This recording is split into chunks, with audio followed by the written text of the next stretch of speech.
All right, we are back and we are live. Welcome back, you guys, to our daily live feed. As you're logging on, if you would like to come work with me, suitsandposing.com is where you have to go. We do hair, makeup, suits and posing, all the fun stuff when it comes to competing. Welcome back to this Thursday evening chat. We're going to talk about our programming updates today. For those of you that have not joined us on one of these talks, the goal here is to ask and discuss questions having to do with your on-season, off-season prep, those kinds of things, right? Welcome, guys. Say hello when you log on. Go ahead and chat in.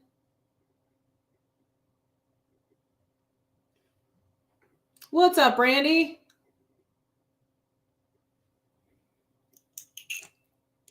What's up? So we are live right now, Instagram, YouTube, and Facebook. We won't be screen sharing anything tonight, so it really doesn't matter which one you're on for this evening. I personally still like YouTube as the best experience, but if you'd like to go on any of the other platforms, you can, and subscribe to our YouTube channel. Turn on those notifications so that you know when we go live. I'm trying to tie up one of my ribbons here because it's getting in the way and it's annoying me, so don't mind me for just a second. What's up?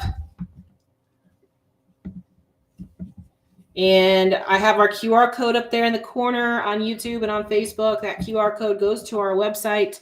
It is brand new, updated, and a lot easier to navigate. And you can get on there and get in touch with us with anything that you would like to do with us. How's everybody's week going so far? And also, remember, when we finish up here and I share this live, go back and like it and comment on it so that we can get bumped up in those algorithms. I can't believe it's Thursday already. I say this every week. Man, these days just fly by.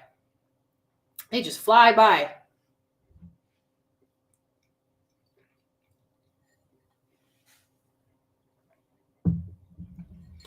So yes, as we get started here, this is your opportunity to ask questions. Put your 2 cents in when it comes to on-season, off-season programming. And I always preface these with saying, I am not a coach, okay? I do posing coaching, that's it. I don't do training, I don't do diet. That's not my thing. I don't want it to be my thing. Y'all can have it. But with that said, I have been in this sport since 2008. So I have a little bit of knowledge firsthand and otherwise. So I feel like we can discuss this pretty intelligently, right? Rocking, flowing, vibing, all the things. I love it. Rocking, flowing, vibing, all the things. I can hear you saying that, Yolanda. That's too funny. I know it's mid-April. It's crazy. So we just had the Warrior Classic this past weekend, and then we got the Virginia Classic next weekend. If you're here in town, we have a Sundays with Sean this coming weekend. I can't believe I just, I say this all the time. Like when you're a kid, it feels like time goes by so friggin' slow. When you're an adult, it's like, where did the time go? Where did this week go? Where did the time go? Crazy. It's crazy. Yeah, I can actually hear your voice. I can hear your voice saying that. So let's talk about this week, right? This week's check-in was very good with my coach. What days do you guys check in, by the way? I check in on Thursdays. I used to check in on Fridays, but what was happening was, I would travel to shows all the time, and my travel days are Fridays. So it was always a stressful day to try to get my check-ins in. So Thursdays are better for me. You worked hard, brother. You most especially found the most beneficial for you. I'll talk about that. I'll talk about that for sure. I love Thursdays live. I know Thursdays are fun, right? We've had some fun with these lives, right? So yeah, I started checking in on Thursdays. Sundays. Yeah, I would never do Sundays just because my weekends are always all over the place. My weekends are actually really busy because I have most of my clients on weekends, that kind of thing. Saturdays, Wednesdays, people are all over the place. Now, for those of you that have specific check-in days, do you pick them for that day on purpose? Is that something that you chose, or is that something that your coach chose for you? Is that something that you wanted? I like Thursdays, again, because it tends to be the easiest day for me to get it in. Again, I'm a big consistency person. If you guys notice with my check-ins, I want them to be in the same place, the same lighting, the same suit, the same everything as much as possible. I even put tan on Wednesday night every night or every week. I do that on purpose. Well, hey, if your coach picked it and it works for you, go for it. Coach, yeah. There you go. Lightest work day. Yep. Well, my Thursdays are very busy when it comes to work. However, they're usually the day where I am home, So again, Fridays, I'm always doing something different on Fridays, like I'm traveling to a show or something like that. There are shows that I travel to on Thursdays. And in those scenarios, I just try to get up early or whatever, or do it when I get there, whatever. I figure it out one way or another. Usually it's funny because usually the shows that I travel to that are on Thursdays are shows that I go to that my coach is at. So that's helpful too. I don't know how many of you guys have coaches that go to shows and stuff, so you actually get to see them in person. I get to see my coach in person all the time. I would say probably on average once every 6 weeks I get to see her. So, some months it's more than that, and some months it's less than that. So I have that luxury, which is good. It's one of the reasons why I chose her as a coach, because I wanted to be able to see her in person too. So that was one of my things. I've also my rest day. Anyways, it works out for me. There you go. Sunday mornings work out for both schedule because I'm not worried. The first thing. There you go.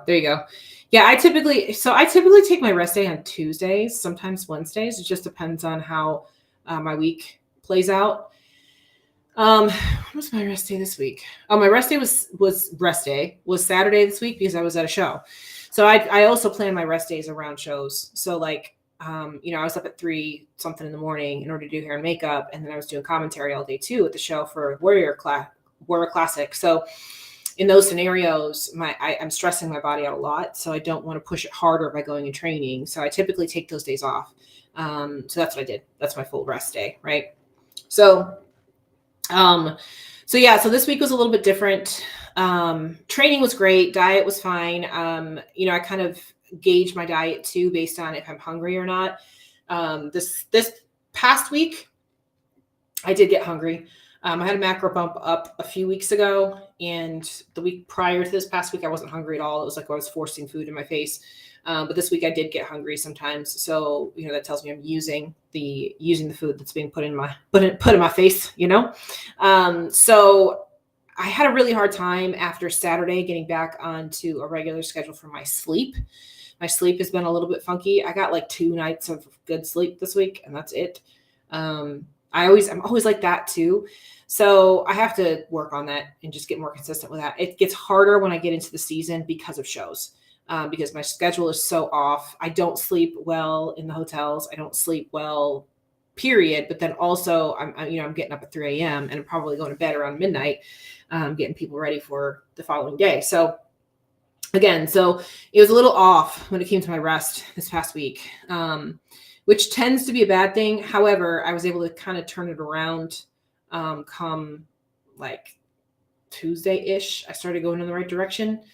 And that tends to be the case, which is also why I like checking in on Thursdays, because by Thursday, I'm typically back to normal, right? If I had a Saturday show, I'm typically back to normal by Thursday. I know that sounds terrible, but it's so true. I'm just a creature of habit. So like when I get knocked out of that box, everything's messed up, right? So like my food's off, my food timing is off, my training is off, my sleeping is off. And that's just not how I like to live. I like to have consistency, so even what I've done over the last couple of years, when it comes to going to shows and things like that, I'll go a little bit earlier just because I know that will help give me time to settle in and have a little bit more consistency, make sure I get my food, make sure that I get my rest and my water. Water is a big deal. That's the other part about doing commentary, you guys, you can't drink a lot of water, because then you have to pee all the time. And I had to pee at that freaking booth all day long, and I couldn't. You can't get up and go. You can't. You're on live. You can't go. It just is not a thing. So, it's the things that you don't think about that would be an issue are an issue, So it just threw me off for that whole day. And then it takes a couple days to get back to normal. So Anyway, so with that though, like I said, when those things happen, I know they're going to happen. So what I try to focus on is the things that I can control. Like I know I can control my training, and I know I can control what I do actually eat. So I try to get my diet pretty well. It's not going to be the right timing like I'm used to. It's not going to be the right, schedule, all that kind of stuff. But I know I can get it in. I always bring prepped food with me, and then I'll fill in like snacks and stuff, but I always have like chicken with me and, carbs like sweet potatoes and stuff like that. I always bring that stuff with me. So I know that I can get my food in. And then, again, like that night after the show, I'll just pound a ton of water to try and get my body flowing again, that kind of thing. So anyway, this week was actually not bad considering I was off and wasn't consistent with that over the weekend. And then going into my check-in today, I actually dropped a little weight from last week. So that's a good thing too. That means my body's using what I'm putting into it, which is why I did get a little bit of macro bump this week. So one of the things I wanted to kind of touch on about your consistency in the improvement season and building up your macros and things like that. How many of you guys have done a reverse diet? Tell me if you've done a reverse diet, and tell me if you've done it well or if it's gone like a shit show. Like, tell me if you've done a decent or if you were not able to reverse diet. Like, go ahead and type it into the comments. Tell me your experience. Either if you've done it, how did it go? Was it good or was it bad? Or just tell me if you haven't done it. Just give me those answers, right?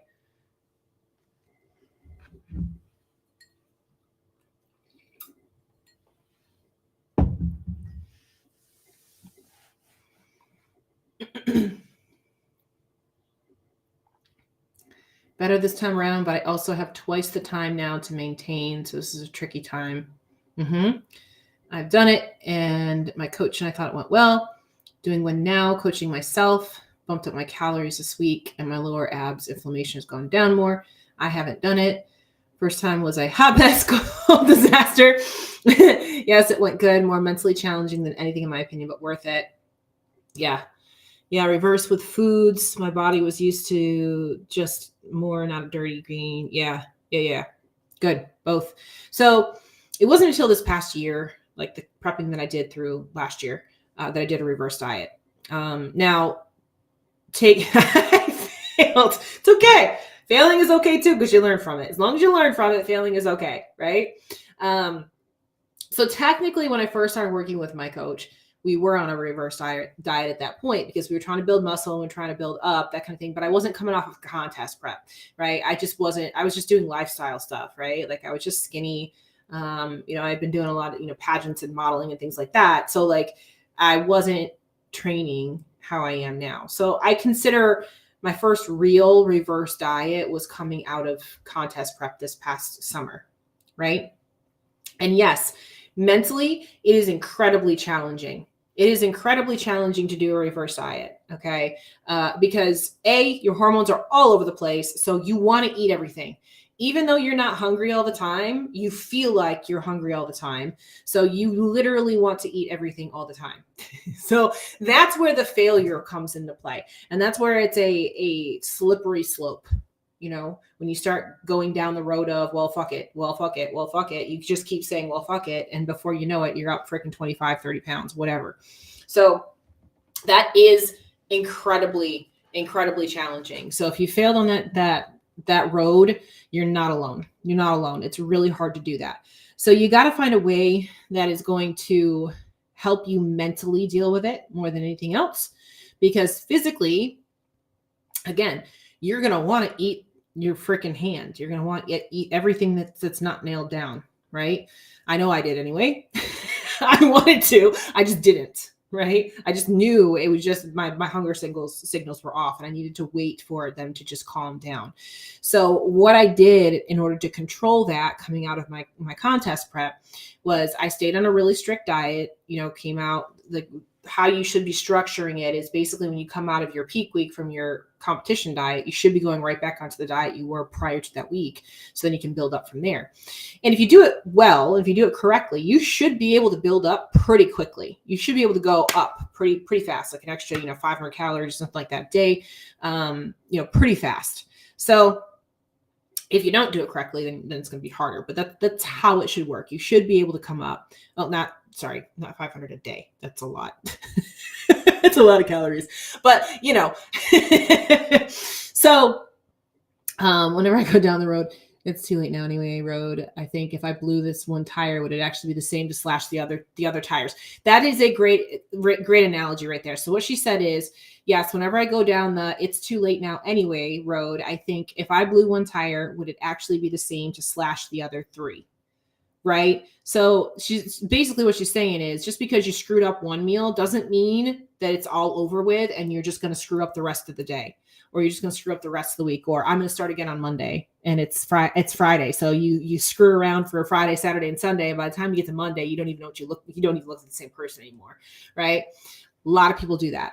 I've done it. This was before reverse dieting was a thing, right? I've done it. So my challenge this time around was I didn't want to go down that road. I wanted to keep my conditioning in a good place. And I didn't want to feel like I had just wasted a ton of time by blowing up, right? So coming out of contest prep, again, I built my calories up pretty quickly. But what I did was I stayed strict throughout the week and I gave myself one untracked meal a week. One untracked meal a week, usually Monday nights. Usually Monday nights was my one night. And I did that while though I had those issues with the hunger pains and stuff like that. I did that to control that, and it kept me mentally sane so that physically I could stay in a good spot, right? And that worked. And then I started putting on a little bit of excess body fat from that extra one meal. So that's at that point, I didn't really need that anymore. Mentally, I didn't need it anymore. So I went back to my macros at that point, and I didn't really have a problem with it, right? I didn't really have a problem. And then we're able to start building up slowly from there.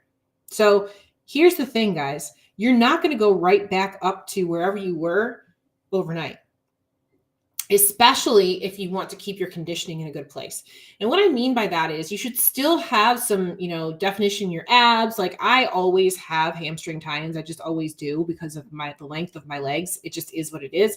So where I really measure my conditioning and where I, can tell if I'm putting on too much body fat is in my midsection. So if I can keep my midsection under control, then I know I'm in a good spot. And I know that the weight that I'm putting on is going into the right places, right? So as long as I can do that, I'm good.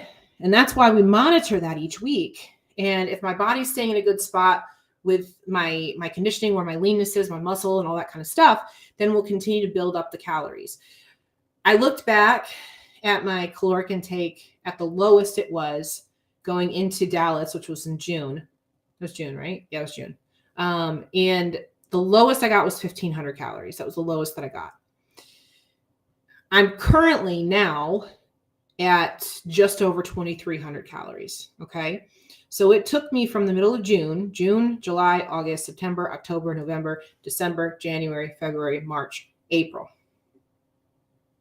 It took me that long to go up from 1,500 calories to 2,340, right? It took a long time. And in the process of doing that, I kept my body composition in check. I didn't get too fat, right? You guys know, physically when you don't feel good. Physically when your body is getting squishy. What is it for you that's like that indicator that you're going too far over the edge? What is it for you? For me, like I said, it's my waistline. As long as I can keep my lower abs in check, as long as I can keep my waistline tight, I know I'm in a good spot. And I can build comfortably without feeling like I'm a fat mess. Because that's a thing. I mean, as much as we don't want to admit it, it's the truth, right? I don't want to feel like a sloppy mess. I want to still look muscular. I still want to look like I'm a pro. I still want to look the part. I don't want to look like I'm a fat slob. Because here's the other part of that too. The excess weight that you put on, you have to take it off again. It has to come off. If you want to compete again, it has to come off. So guess what's going to happen when you take it off? You're going to take off muscle too, right? Legs, thighs. Yeah, some people it goes straight to the thighs. Absolutely. Some people it goes to their glutes. Absolutely. Everybody's got their thing. Again, for me, it's my waistline. As long as my waistline's in check, I'm good. Abs and tie-ins, my midsection, and I feel like I can't move as well. When I touch my skin, it feels squishy. Yeah. Definitely the waistline and core definition. There's some girls that always used to drive me crazy because it didn't matter how much weight they put on. It would like go to their ass and not to their waistline. I'm like, you suck. I'm like, how is that possible? I'm like, that's not fair. Like, you just won the genetic lottery. But over the course of the several years that I've done this, I've been able to build my physique pretty well. And like I said, as long as I keep that in check, I'm good. Right. So, the only time that I feel like my waistline is getting a little bit out of control at this point is like when I'm starting to get a little bit bloated. If I'm going into that time of the month, that's when I'll feel it. And I know that's what it's from, and that's okay. But other than that, I don't have that problem anymore because I'm keeping my food in check, because I'm keeping my activity in check. Those are the things. Waistline, I do feel like a blob. Yeah. I mean, that's how I used to feel before I really paid attention to my reverse diet, really paid attention to where my weight was going and things like that. We all have our thing, right? And I can't say that it's been perfect. It's not been perfect by any stretch of the imagination. You can ask my coach, like I check in and I'll say, well, I missed my protein on this day, or I went over on my carbs on that day, or whatever. It's not perfect. It's not perfect by any stretch of the imagination, but being 80% in your off season, I think is really good. If you can be 80% in your off season, I think you're in a good spot, right? And again, if I wanted to like bump my calories way, way up, I could, but I'm going to put on excess body fat at the same time. I don't need to eat more than what I'm eating. Like, it's hard when you're talking about whole foods. For me, getting in that amount of food and whole foods is hard. You get to a certain point where you're just like, I don't want to eat anymore, right? I started incorporating things like sugar cereals and stuff like that, like post-workout and all of that, just so I can get the extra carbs in, because I'm not about to sit there and eat like bowls of rice. Like, I'm just not going to do that. You know what I mean? So, I find my ways and my places to put that stuff in there so that I don't feel like I've got a ton of volume. So, you do have to find those things. But again, this is why I think it's really important to track this stuff too when you're in your off season. And I think it's important not only to track your food, but also, like I said, pay attention to your body composition, actually check in, take photos, take videos, see how your body's moving, see how it's the composition looks, those kinds of things. And I understand it takes time to train your eye as well. Bowls of rice, right? I understand it takes time to actually, what's that like a bottomless pit? I am not about, I used to be, okay. I used to be a bottomless pit. Like, when I was in college, I challenged this 250-pound guy to a eating contest and I won. So I could eat. And I still can eat. But like I said, it gets tiring after a while. Like, it's a whole lot different when it's like whole foods and you're trying to eat, like I said, bowls of rice and stuff like that. Like, it's a lot after a while. And it's on a consistent basis. Again, it's consistent. Now, if it's just one day, yeah, I can blow it out for one day. But, whatever. I had to put my reverse on pause a few weeks ago because of my GI. I was upset, waited for my stomach to feel better and adjust before the next bump. Much better now. And that's something too. You got to pay attention to digestion, things like that too. Pay attention to what bothers your stomach when you eat it. I don't eat dairy.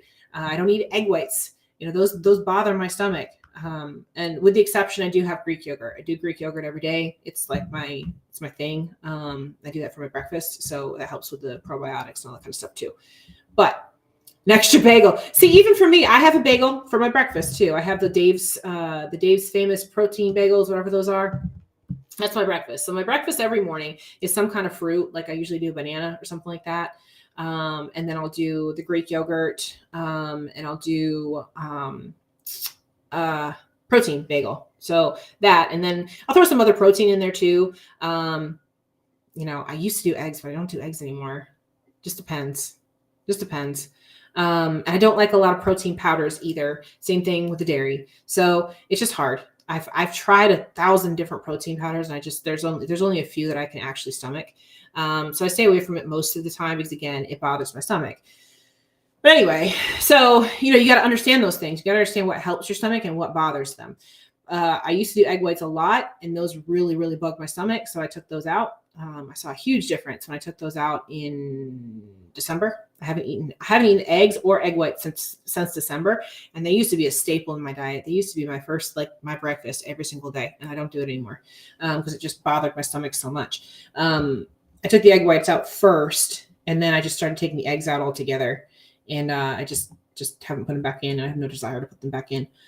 So anyway, knowing what is going to trigger you in your stomach is also a big part of it, right?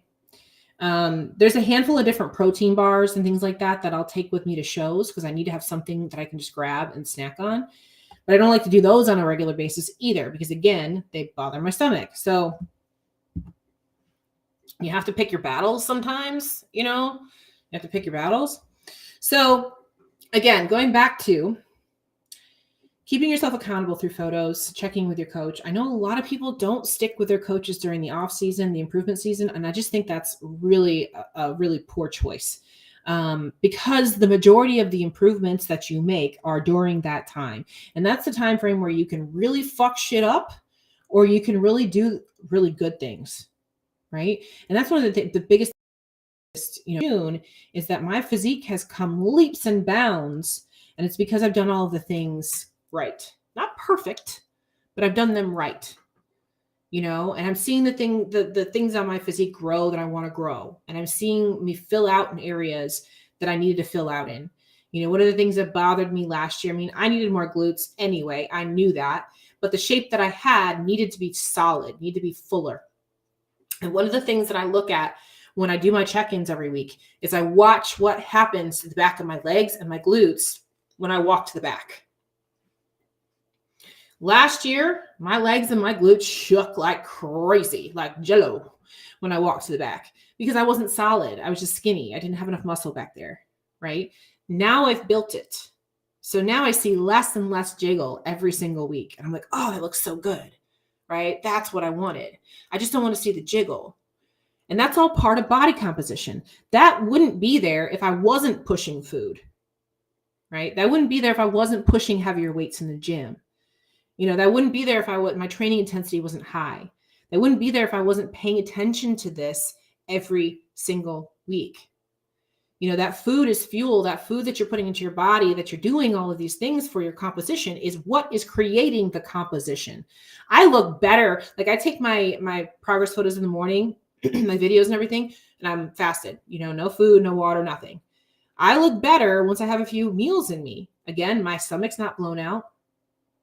And all my muscles filling out, right? I know so many of you ladies would rather look at yourself when you're fasted than when you're fed. Raise your hand if that's you, because I know that's a lot of you. I know a lot of you like the way that you look when you wake up first thing in the morning with nothing in your system versus what you look like when you've got a few meals in.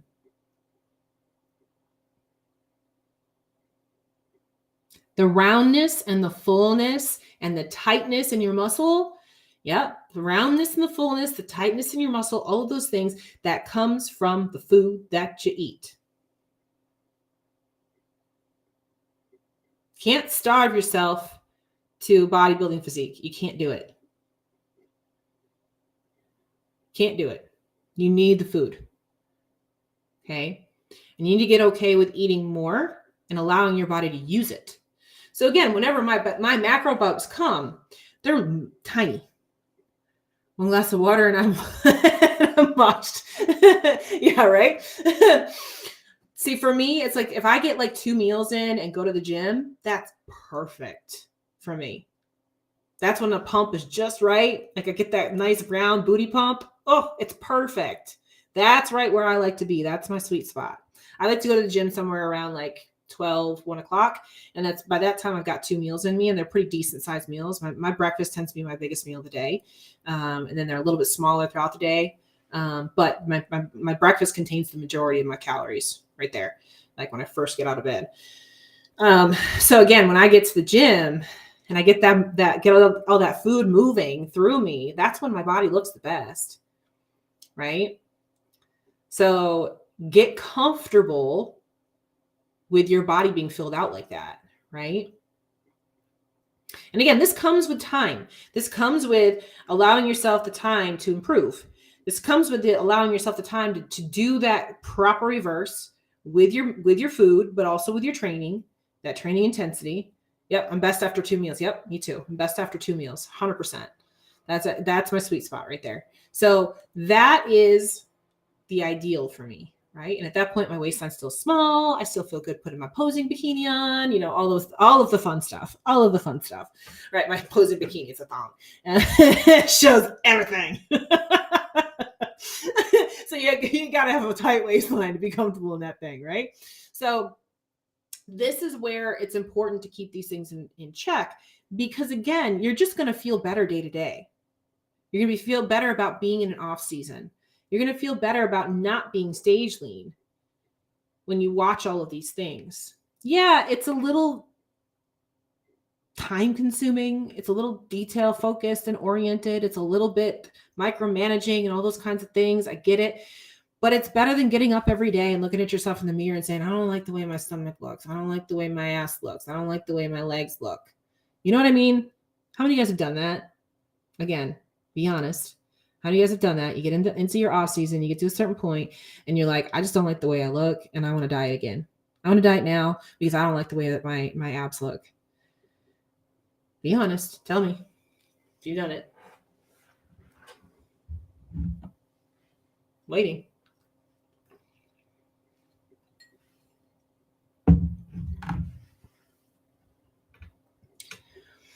I'm guilty of it. Body dysmorphia. Me now.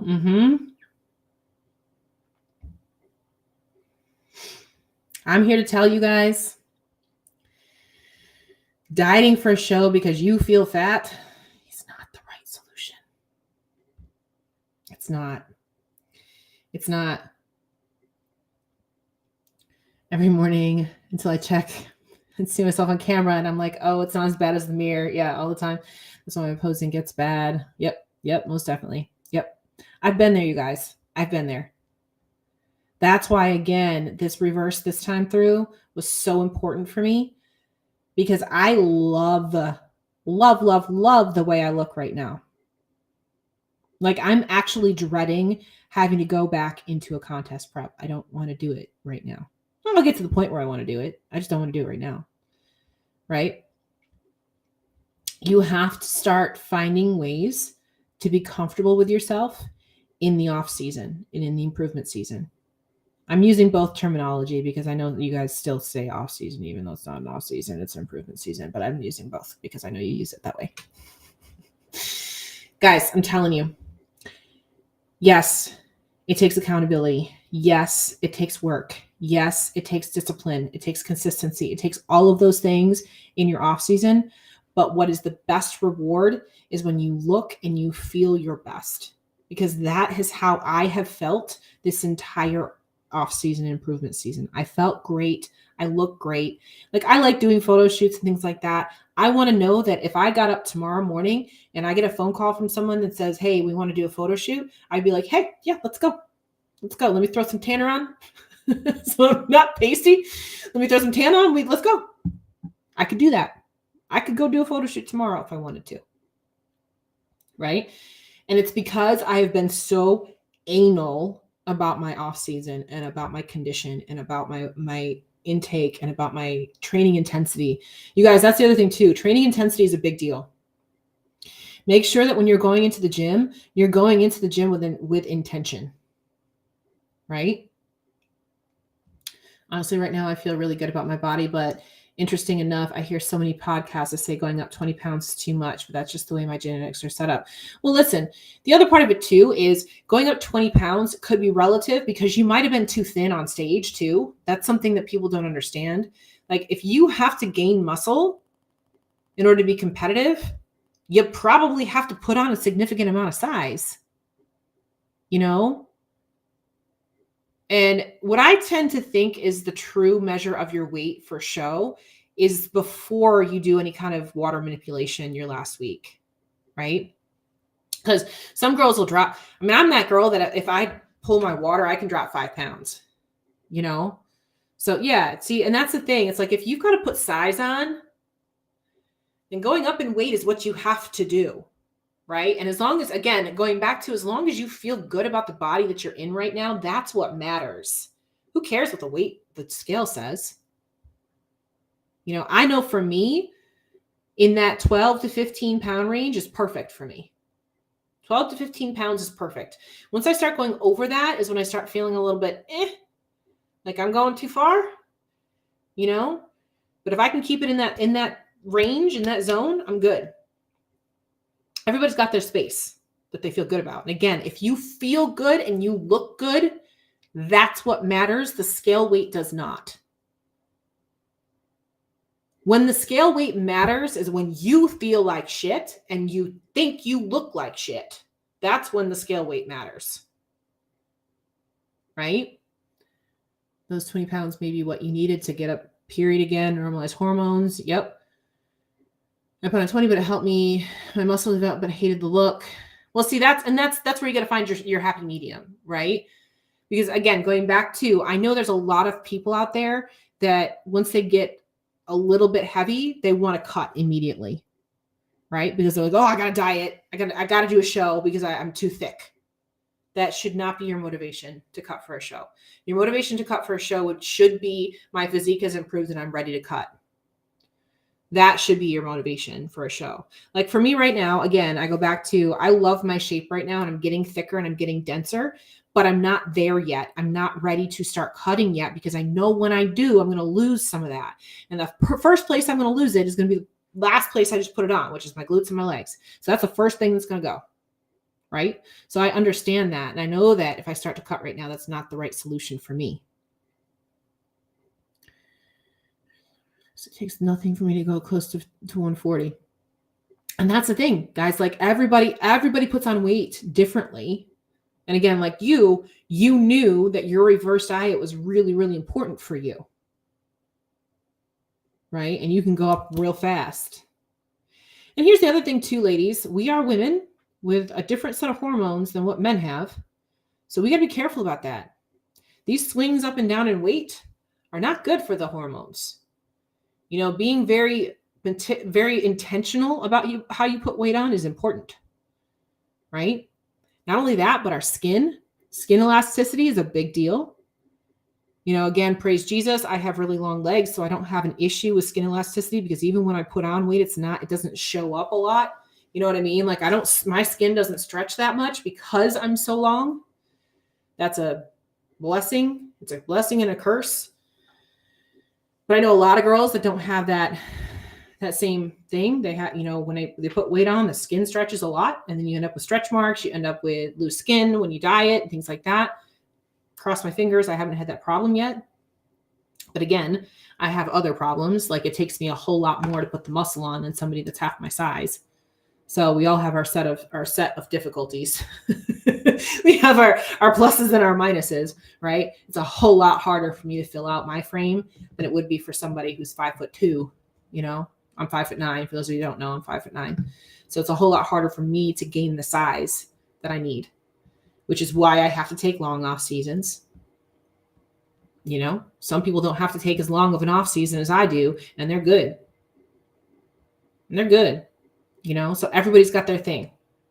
So going back to, you need to be comfortable in your own skin at all times when you're dieting and when you're not.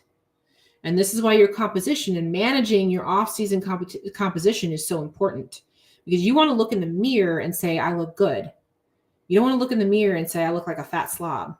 That's not good for your body, and it's not good for your mental health either. It's going to put you into a bad cycle. I know from experience, you guys. My resume says 5'2", but let's be honest. I love it. I know, right? I'm like, so I'm 5'9", and like when I went and got heighted back when I was in the NPC, I got heighted at 5'8 3/4", and I was like, there's no, I'm 5'9". You guys realize that when you pull water, you also shrink. Yeah, when you pull water, you shrink, just so you know. So if you go in to get heighted at a show and you get heighted shorter than what you actually are, it's probably because you're dehydrated. Just so you know. That was a big deal because of Classic Physique, because they have the height and the weight limits. So that was a big problem that they had to adjust for the first couple of years. Mm-hmm. So the more you know. So if you get height is shorter, it's probably true. But if you came back the following day when you're carb loaded and you have all your water back in your system, you're probably going to go back to your normal height. So like I said, so we're bumping up the intake, the caloric intake a little bit now. Me too, and if I'm 5'9", you're still teen tall, right? Yeah, if you're over 5'8", you are still teen tall, regardless if you're over 5'8", right? You're still teen tall is 5'8" and above. Anything under 5'8", you're like middle, you're like baby giraffe. we are big giraffes. So, I just wanted to cover this because, again, I go back to, I talk to a lot of girls, like I have a lot of you guys as clients. And I just hear this kind of talk all the time about girls wanting to diet for a show in order to get in shape, in order to feel better about themselves. And my challenge to you is to be in shape all the time. Now, that does not mean that you have to be stage lean all the time. That means that whatever your in shape is, you want to feel good about that in shape. Okay. You want to feel comfortable in your own skin. And that's where managing your off season and your conditioning really matters. Okay. Any questions on this? I know we had a question about training earlier, so I'll cover that next. Any questions on this part of the conversation? And then now that we're done with this part of the conversation, I'll answer that question about training. And then if you guys have other questions that you want to throw in, feel free. We'll start answering those. But the question that came in before was about training and my glutes and hamstrings, I think. Let me go back and find it. I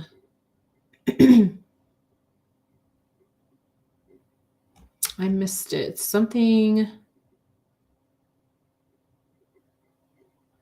If you're still on, go ahead and type it in again because I'm looking for it and I'm not finding it. Oh, here it is. I know you worked hard. Let me show it. Okay. I know you've worked hard on building your glutes and hams. What exercises have you found the most beneficial for you? So first thing is my hamstrings are always there. That has never been a problem for me. My hamstrings have always been there because my legs are fucking long as hell. So just is what it is. So my hamstrings are not an issue. I hit my hamstrings all the time. I can also hit my quads all the time if I'm not careful. When I first started bikini, one of my critiques from the judges was that my hamstrings were overpowering. I should pull up a picture. I don't even know if I can even find it, but I had really strong, specifically my inner hamstrings. They were very overpowering. Like they were bigger than my glutes. And it's because I came from figure. So that is never an issue for me. My glutes, on the other hand, are very difficult for me. I have very high glute insertions. So my glutes are small in comparison to my legs. And it's hard for me to hit my glutes and not hit my legs at the same time. So what I found is that most of these lower body movements and things like that, most of them work my legs and not enough glutes. So I really isolate my glutes a lot. What I find works really well for me is the reverse hack squat. That is one of the best ones for me. I like doing the pit shark squats, pendulum squats, stuff where I can kind of sit back a little bit and load that way. Helps me to get into my glutes versus me hitting my legs. Because again, when you look at my structure, 62% of the length of my body are my legs. My legs are very long. So whenever I try to do a squat or anything like that, it's just not ergonomically set to hit my glutes. Right? So if I'm doing these kinds of things, I need to do something where I can sit back into it so I can actually get into my glutes better. Right? So RDLs work a lot. Bridges, those are hip thrusts, those kinds of good mornings, all of those kinds of things work really well for me. I don't go super heavy because if I go super heavy, then my glutes won't take the load, my legs will. I go relatively, on my heavy glute days, I go relatively heavy, but in comparison to some people, not at all. Because I know as soon as I go up a little bit higher in that weight, my legs are going to take over. So I just know my sweet spot. A lot of volume, pressing movements, that kind of thing. Glute kickbacks, of course, are always there for, those finishing movements and things like that. But I find, again, just isolating as much as I can. And also splitting between the left and the right glute because my left glute is stronger than my right. It's always been harder for me to activate my right glute than it is my left. That comes from posing and from impingements in my lower back. And what that does is that cuts off the nerve signals from my brain to my glutes. So it's hard for me to make that mind muscle connection to my right glute versus my left. So that's another reason why I tell you guys to pose on both sides all of the time so that you don't have that problem, because I've had that problem. So that's gotten a lot better over the last couple of years, a lot better, to the point where my right glute, unless you're really paying attention, you don't see the imbalance. It used to be very, very obvious that my right glute was weaker than my left. But it's not anymore. I see it because I focus on it all the time, but unless you really pay attention, you won't see it. And I can activate it quite a bit better. As I mentioned before, I go do cool toning so I just finished up with a six week round of treatment. So I do that every few months. And what that does for me is the electromagnetic pulses in the actual treatment help to build density in the glutes. But for me, it increases the mind muscle connection, the neuroconnectivity, so that I can actually go into the gym and train my glutes better. When I go and I do the cool toning, I leave cool toning and go straight to the gym. And that's when I train glutes. So that's when I get that connection a whole lot better. Right. So the long and short of it is I pay attention to the exercises that I feel like hit my glutes the best. Isolation movements are key for me. And I try to hit all heads of the glutes. And I also train my glutes 3 times a week. So one of those trainings is heavier, like all over glute kind of thing. One of them focuses more on the upper glute. One of them focuses on the upper outer glute, that kind of deal. So, and again, I find that when I go too heavy, it actually is going into my legs, which sometimes I need. Now I don't completely negate my legs, right? Sometimes I need to hit my legs.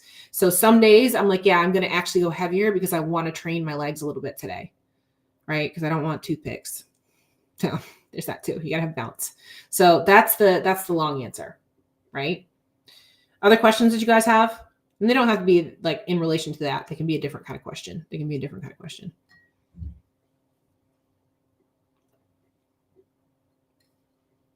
One thing I don't have a problem growing is my shoulders.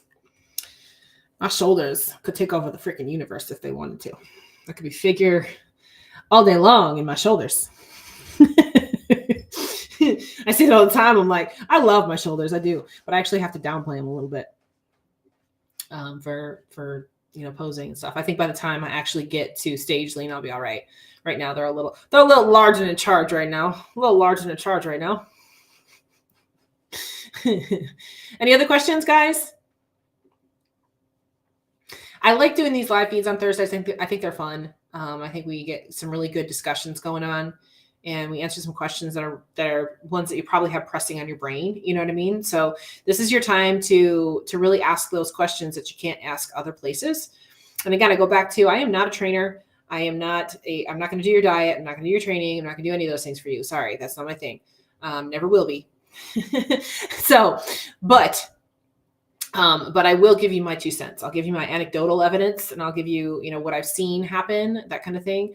But as far as being certified and all that stuff, that's not me. I admire your shoulders and the gym mentality. There you go.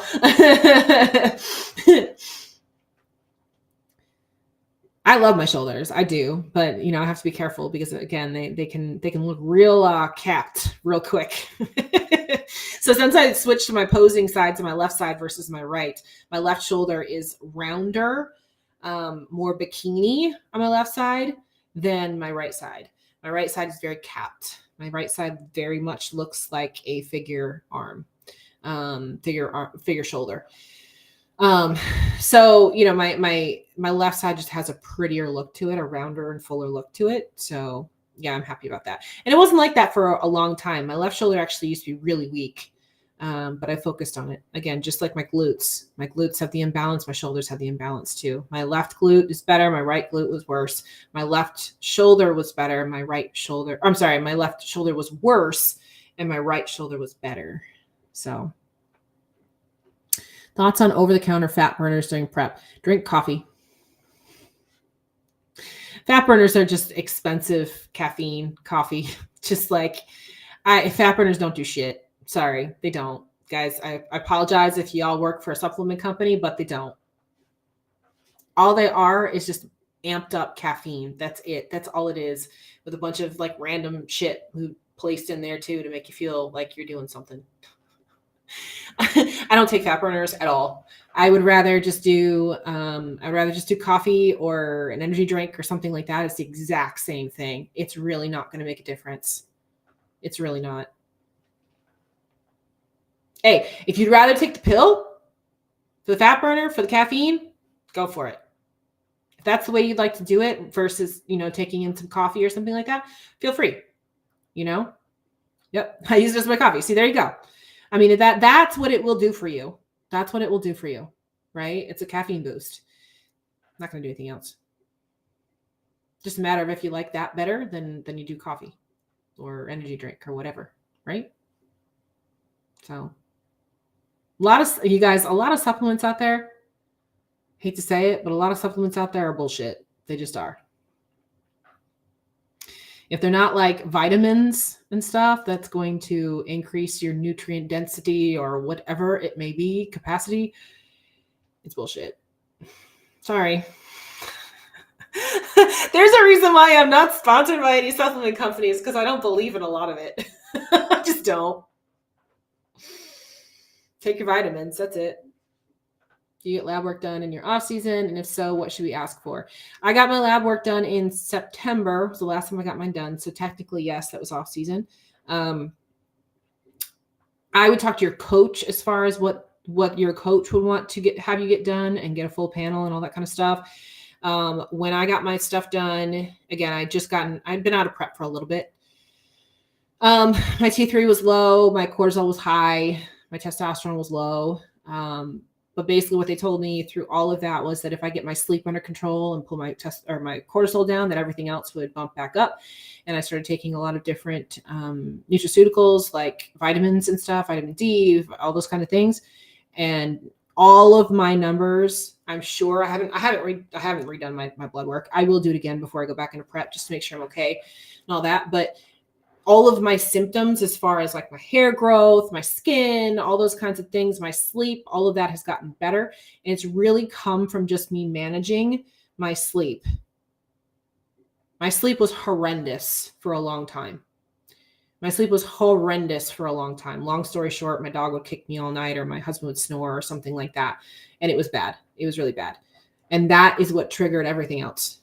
So once I got my sleep under control, I'm good with everything else.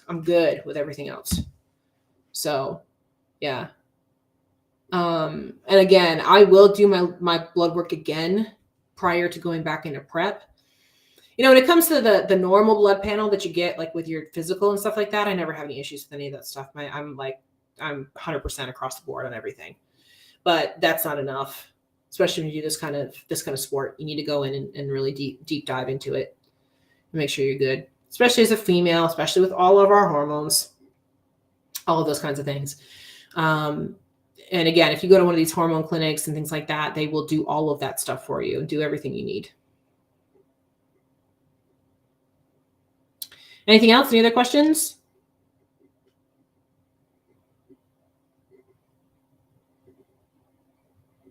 How did you learn to sleep through your spouse story? So, it was actually more something that he had to do. So long story short, I wanted him to get a sleep study done. He scheduled one. Our insurance canceled it the day before. Yeah. Thanks. Appreciate it. Anyway, I don't think he has like sleep apnea or anything like that. He has a deviated septum. He was a wrestler. So he's gotten his nose broken like 4 or 5 times because of wrestling. So because of that, if he lays a certain way when he sleeps, that's what causes him to snore. So if he doesn't lay like that, then he doesn't snore. So I've made him kind of train himself. And that's when he lays on his back. When he lays on his back is when he snores. So as long as he doesn't lay on his back, he's good.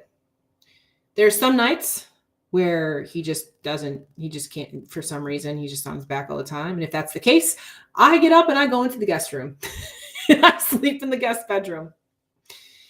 So there was a long time, Piggle passed away last month. There's a long time where she was the biggest issue.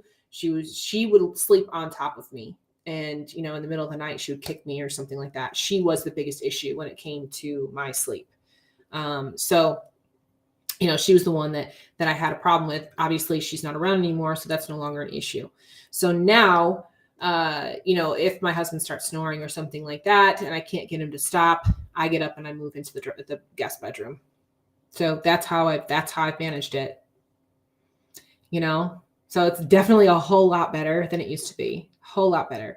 And the other part of it too is like I am very consistent again with my check-ins. So I check in on Thursdays. So Wednesday nights I sleep in the guest bedroom, so I know I'm going to sleep through the whole night. Right? So if I know I'm going to sleep through the whole night, I'm good. I know when I get up in the morning, I'm going to be good for my check-in, right? Used to always bug me when I didn't get good night's sleep and I knew I had to take pictures the next morning because I would be puffy and inflamed. So I just said, nope, this is going to be my Wednesday night thing. This is my little apartment for Wednesday nights. I'm going to go over here. So that's what I do. I go into the guest bedroom. So there's only so much I can do to get him to stop snoring. So, we work with it. But yeah, it's not nearly as bad as what it was when Piggle was alive. And, it was one of those things where she was getting older and like, I didn't want to kick her off the bed. Like, you can't do that to your dog. You know what I mean? So I would love to have her around still so she could wake me up,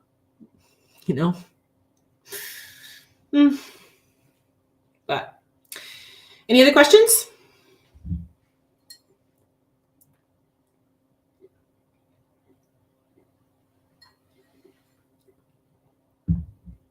Well, good. This was a good live feed here. Again, I love doing these ones. These are a lot of fun.